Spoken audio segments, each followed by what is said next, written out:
नमस्कार, जय हिंद, जय Bharat and welcome to Dev talks. This is Aadi Achint. Although इसके ऊपर हमने बात करी है, बट मैंने सोचा यार, सिंस हमारा एक गुट है जो थोड़ा इस टाइम पे एक मेल्टडाउन मोड में है, ठीक है, कि सुप्रीम कोर्ट ने क्या बोल दिया। सुप्रीम कोर्ट ने क्या बोल दिया, दो चीजें तो हैं। सुप्रीम कोर्ट ने अपने दायरे से आगे जाके बात करी है, इसमें कोई डाउट नहीं है, और उसका hit back already vice president Jagdeep Dhankhar साहब ने मतलब खुले में दिया है। And that's something which is wonderful to see. Government क्या करेगी वो आपको हिंट वहीं से मिल जाता है। Having said that, supreme court ने बोला क्या है, जरा उस पर जरा बात करें, क्योंकि एक गुट पूरी तरह से मेल्टडाउन पे है, दूसरा गुट भी पूरी तरह से मेल्टडाउन पे है। भैया हुआ क्या, दोनों दोनों मेल्टडाउन थोड़ी हो सकते हैं यार, ये हुआ क्या है। हमारे साथ हैं तुषार भाई जो हमको बताएंगे क्या हो रहा है। नमस्कार भाई, वेलकम टू शो। नमस्ते, thank you for having me. या हुआ ये है, वक्फ बाय यूजर पे कल से बात शुरू हुई थी कोर्ट में। अब एक है वक्फ बाय यूजर। तो हमें वक्फ बाय यूजर को पहले समझना पड़ेगा टू अंडरस्टैंड सुप्रीम कोर्ट का ऑब्जर्वेशन क्या था। वक्फ बाय यूजर ब्रिटिशर्स के टाइम पे नहीं था। The religious concept was not a part of the legislation. ये 1954 में पहली बार नेहरू गवर्नमेंट के अंडर इंक्लूड किया जाता है कि हाँ, waqf by user will be accepted.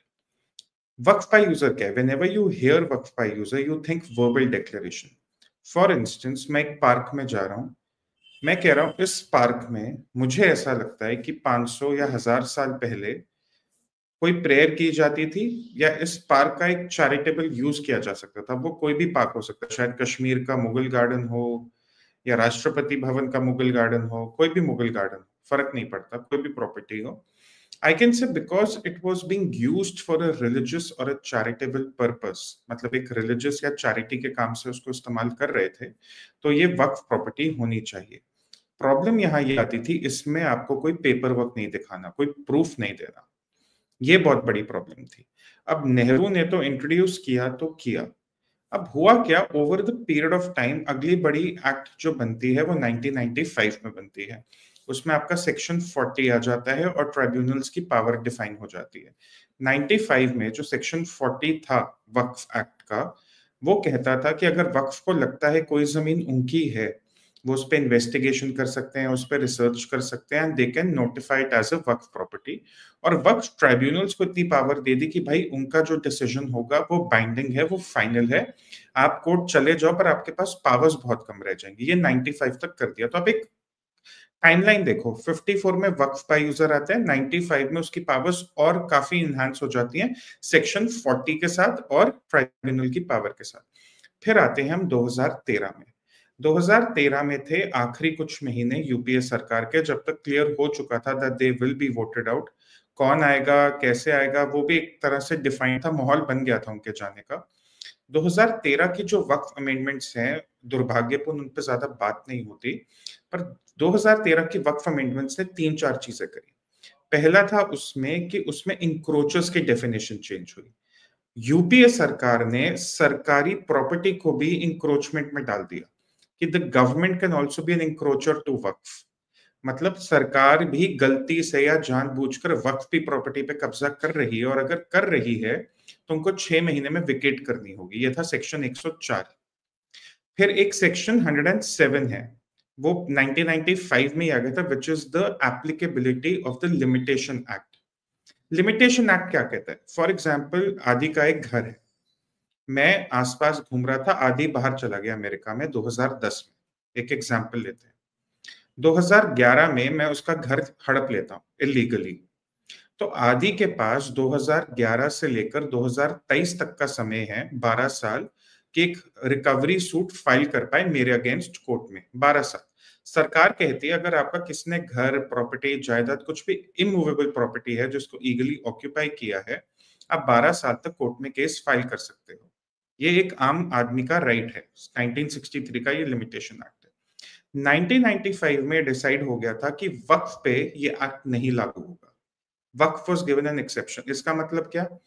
आदि का घर 50 साल पहले का है, पुश्तानी हवेली है, वक्फ कह सकती है हमें फर्क नहीं पड़ता, हम तो लिमिटेशन एक्ट से भी बाउंड नहीं है, 12 साल हो, 50 साल हो, 100 साल हो, whatever we want to claim, हम तो अपना बना लेंगे। तो अब आप देखो, यहाँ पर कैसे कॉम्बिनेशन बनता जा रहा है। फिर एक ओवरराइडिंग वाला रूल आया 2013 में कि अगर 3-4 लॉज हैं which are on similar issues, जैसे अगर लैंड पर कोई लॉ है, ट्रांजैक्शन पे कोई लॉ है, प्रॉपर्टी पे कोई लॉ है, लीज पर कोई लॉ है और वक्फ का लॉ है, अगर ये पांचों लॉज एक ही केस में डिस्कस हो रहे हैं, the waqf law will be superseding all of the other laws. ये सेक्शन 108 था। ठीक है, तो अब देखो 54 से 2013 तक वक्फ बाय यूजर को इतना इनहांस कर दिया कांग्रेस ने कि सारी पावर्स सरकार की खत्म हो गई। मतलब 2013 में कांग्रेस ने जाते जाते सरकार को वक्फ से कमजोर बना दिया था कि अगर वक्फ कहता है किसी सरकारी बिल्डिंग को कि ये बिल्डिंग हमारी, जैसे गुजरात में सूरत में हुआ था, सरकार को 6 महीने में खाली करनी पड़ेगी। तो वक्फ बाय यूजर को पहली जरूरी चीज कभी आइसोलेशन में ना देखें, इसको सेक्शन 40, 104, 107 और 108 के साथ देखें। 2025 के एक्ट में सेक्शन 40, 104, 107, 108 सब एड्रेस हो चुके हैं। सेक्शन 40 खत्म कर दिया गया है, सेक्शन 104 खत्म कर दिया गया है, सेक्शन 108 खत्म कर दिया गया और 107 जो लिमिटेशन एक्ट है उसको इंक्लूड कर दिया गया। पहली चीज। दूसरी चीज 2013 में एक बड़ी इंटरेस्टिंग चीज होती है। आदि आज बहुत लोग पूछ रहे हैं, सिंघवी भी कोर्ट में पूछ रहे थे, सिब्बल थे शायद जो पूछ रहे थे कि मैं कैसे बताऊंगा कि मैं इस्लाम प्रोफेस कर रहा हूं फॉर एटलीस्ट 5 इयर्स, जो 2025 का है। अब आपको एक इंटरेस्टिंग चीज बताता हूँ। 1954 का जो एक्ट था वक्फ का, आजाद भारत का पहला जो लॉ था, उसमें भी डेफिनेशन जो डेडिकेशन की थी यही थी कि भैया जो इस्लाम प्रैक्टिस कर रहा है वो डेडिकेशन कर सकता है। पर 2013 में कांग्रेस सरकार ने जाते जाते उस डेफिनेशन को बदलकर एनी पर्सन कर दिया। मतलब मैं हिंदू हूं, आप जैन हो, बुद्धिस्ट हो, पारसी हो, सिख हो, क्रिश्चियन हो, कोई फर्क नहीं पड़ता, आप सब वक्फ के दायरे में आ गए। वक्फ आपकी प्रॉब्लम नहीं थी, पर आप वक्फ के दायरे में आ गए क्योंकि सरकार ने डेडिकेशन की डेफिनेशन बदल दी। अब उसमें आप सेक्शन 40 को भी ऐड कर लो, वक्फ बाय यूजर को भी ऐड कर लो, 104, 107, 108 को ऐड कर लो, तो वक्फ आप देखो कितना पावरफुल बन गया था। तभी अमित शाह ने जब लोकसभा में कहा ये चीज कि देखो 2013 तक उनके पास 18 लाख एकड़ की प्रॉपर्टी थी, फिर अगले 10 साल में उन्होंने 21 लाख एकड़ की प्रॉपर्टी और इकट्ठा कर ली। वो ऐसे ही हुई क्योंकि the rules were tweaked, the laws were genuinely tweaked to favour them. अब तीसरी चीज, 8.5 लाख से ज्यादा वक्फ प्रॉपर्टीज हैं, उसमें से 4 lakh non waqf by user properties है। 8.5 lakh waqf properties, 4 lakh waqf by user properties. ठीक है, 37 लाख एकड़ पूरे वक्फ की जमीन है, उसमें से 22 लाख एकड़, ऑलमोस्ट 2/3 और little less than 2/3 Waqf by user का प्रॉपर्टी एरिया वाइज। सिंघवी ने भी ये कोर्ट में 2 दिन कहा, कल भी कहा था, आज भी कहा कि भैया वक्फ बाय यूजर की प्रॉपर्टियां रजिस्टर्ड नहीं होती। क्यों नहीं होती? जो हमारी पहली बात थी, वर्बल डिक्लेरेशंस। ठीक है, सिंघवी जो वक्फ साइड को रिप्रेजेंट कर रहे हैं, जो लॉयर, उन्होंने खुद कहा भैया ये तो रजिस्टर्ड ही नहीं होंगी।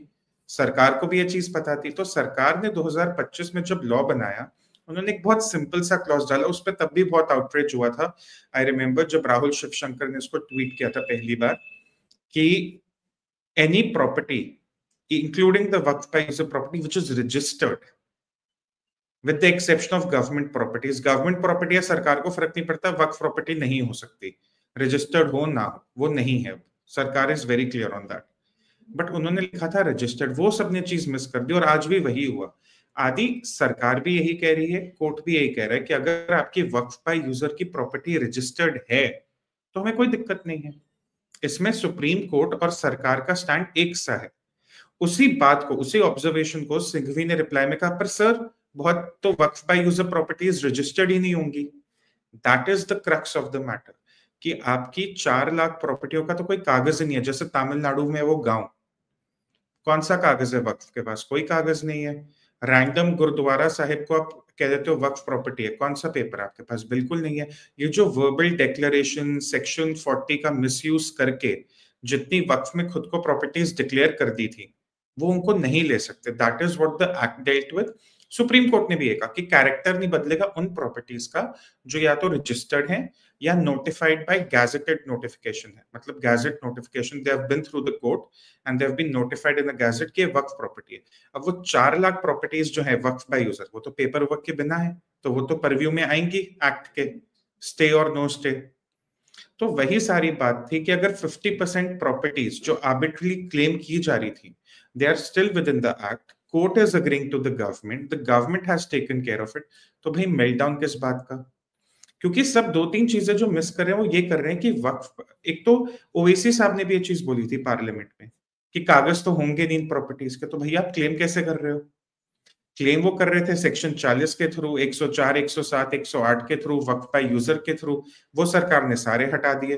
पेपर वर्क है नहीं, रजिस्ट्रेशन कंपलसरी है, वो हो नहीं पाएगा।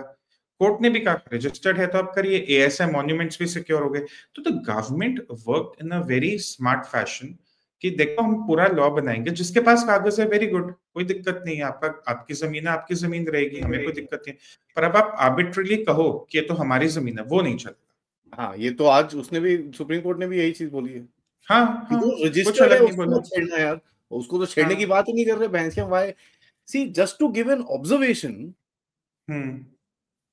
वहां लिख दिया नहीं नहीं, don't touch anybody that is, where is it written in the entire bill that they gonna touch anything which is registered?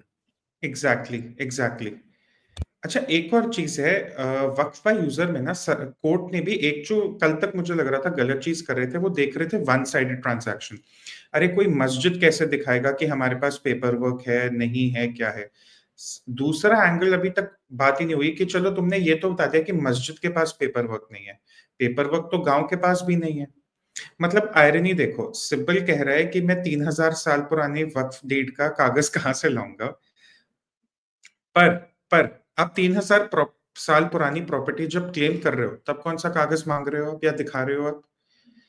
The government wants the waqf to exist in its management, whatever it does, but जो arbitrary powers थी या जो disputes थे, अब आप ये देखो, बड़ी मजे की चीज है, कहीं डिस्प्यूट, अब आपका एक पड़ोसी है, वो आपके घर आके नमाज पढ़ जाता है एक दिन, कोई बात नहीं, सेकुलर देश है, उसका अधिकार है, फंडामेंटल राइट है, आप भी एक अच्छे होस्ट है, आपने अपने गेस्ट को अलाउ किया।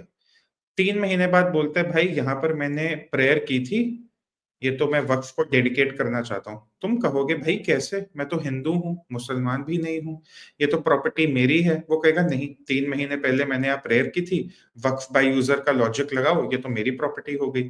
तो कहेगा चलो कोर्ट में, अब वो घर आपका डिस्प्यूट में आ गया, पर कहीं वो registered as a waqf property हुआ नहीं, कहीं वो नोटिफाई हुआ नहीं, और होगा भी नहीं।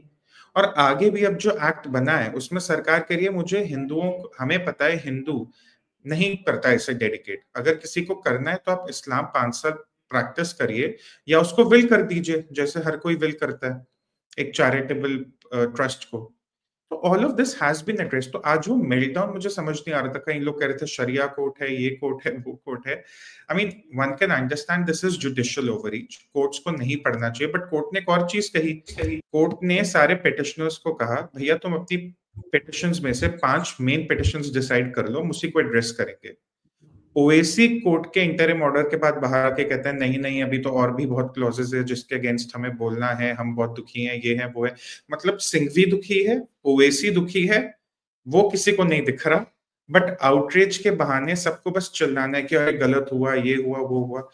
इन all fairness, in all honesty, आज का जो एक सुप्रीम कोर्ट का ऑब्जर्वेशन था, it sided with the government and the act which is there in 2025। मैं आपको एक चीज और बोलूं, आई थिंक मेरे हिसाब से जस्ट एन ऑब्जर्वेशन भी, हमारे इतना एक वो बिल्डअप हो रखा है ना कि यार anything going, I think we all need to calm down, we all need to read. क्योंकि मैंने भी वही देखा, मैं बोला यार ये क्या हो गया, ये तो साला पासा पलट गया, दिस कांट हैपन। मैं ठहर जा यार, रीड द ट्रांसक्रिप्ट है, इसमें तो कुछ भी नहीं है, ये हुआ क्या है, दिस इज नथिंग। हाँ, टेक्निकलिटीज का खेल है। आप ये देखो, सब जब वक्फ का बिल आया था, मैं ये 3-4 महीने पुरानी बात कह रहा हूँ, उसमें सबसे बड़ी जो चीज थी वो थी सेक्शन 40 स्टैंड्स ओमिटेड। हाँ, सिंघवी की भी नहीं और सिब्बल की भी नहीं, किसी की हिम्मत नहीं हुई सेक्शन 40 रेस करने की दोबारा से। बट एक चीज है, लास्ट में वी विल हाँ, बोलो। little commentary is that and Vishnu Shankar Jain साहब मेंशन दिस, ही सेड यार पहले इतने टाइम से हम लोग कोशिश कर रहे थे, आप हमको हाई कोर्ट भेज देते थे, ऐसा कैसे हो सकता है कि कुछ लोग जब भी आते हैं आपको सुप्रीम कोर्ट में मिल जाता है? That is the overreach people are now getting upset about it, and I am that's correct. Superbly hardcore upset. मैंने इसके ऊपर ट्वीट भी करा था that it is clear that the supreme court is bias against the Hindus. बिल्कुल है, देखिए बिल्कुल है। अगर आपको कश्मीरी पंडित जिनसे उनके घर छीने गए, आप उनको भी नहीं सुन रहे ना, उनको तो 30 साल ही हुए हैं। यहाँ बैठ के सिब्बल को सुन रहे जो कह रहे 3000 साल पहले की डीड को मैं कहाँ से लेकर आऊं। 3000 साल पहले तो ये मजहब ही नहीं था, ये रिलीजन ही नहीं था। तो मतलब it's the supreme court, you know, I think मैं एक चीज बोलना चाहूंगा, this is a little digressing. इस देश में ना सेकुलरिज्म बहुत अपोलोजेटिक है, हाँ, and it's apologetic only on one side, that is the Hindu side. क्योंकि मेजॉरिटी अपोलोजेटिक रही आफ्टर इंडिपेंडेंस, तो हमारे इंस्टीट्यूशंस भी वैसे हो गए। ठीक है, हमारी मीडिया वैसी हो गई, हमारी जुडिशरी वैसी हो गई, हमारी एजुकेशन वैसी हो गई। आहिस्ता आहिस्ता हमारे इंस्टीट्यूशंस में भी ना वो डीएनए ऐसा होता है कि we have to be apologetic.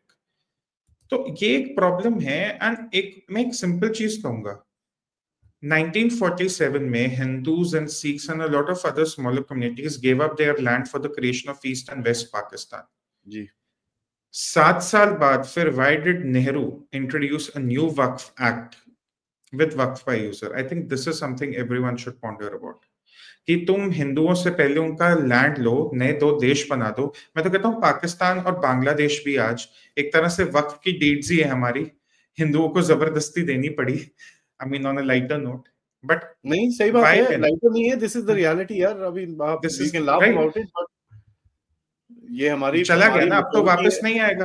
हाँ, हमारी हमारे हमारे मैच्योरिटी है, हम हंस जाते हैं हाँ, इन चीजों के ऊपर। कोई और हाँ, होता अभी तो फिर आपको पता ही है। हाँ। करेक्ट। अब आप कह रहे हो हमारे देश में से भी 7 साल बाद आजादी के आपने एक लॉ बना दिया कि हमारे देश में से भी आप हिंदुओं से उनकी जगह छीनोगे। मैंने रिजर्वेशन पे भी यही बात करी थी कि अगर 75-80 साल बाद आजादी के मुसलमानों को आपको रिजर्वेशन देना ही था एक सेकुलरिज्म के नाम पर, फिर ईस्ट और वेस्ट पाकिस्तान बनाने का मतलब ही क्या रहेगा? Absolutely, there is no question यार। कहीं ना कहीं this whole thing needs to come to an end. I think कुछ ना कुछ तो चल रहा है, लेट्स सी, कुछ ना कुछ एक्शन होगा, something will happen, and then probably I will get Tushar bhai once again to come and Yeah. give his opinion. Thank you भाई for taking out the time. This Thank is you. a very interesting and very important topic. हमको इसके ऊपर नजर रखनी पड़ेगी। Audience से request है, please video को लाइक करिए, शेयर जरूर करिए, एंड सब्सक्राइब अवश्य करते रहिए। एंड इस चैनल की तरह अगर आप कंट्रीब्यूट कर सकते हैं, प्लीज डू द नीडफुल। नीचे डिस्क्रिप्शन में आपके पास डिटेल्स अवेलेबल है। नमस्कार, जय हिंद, जय भारत।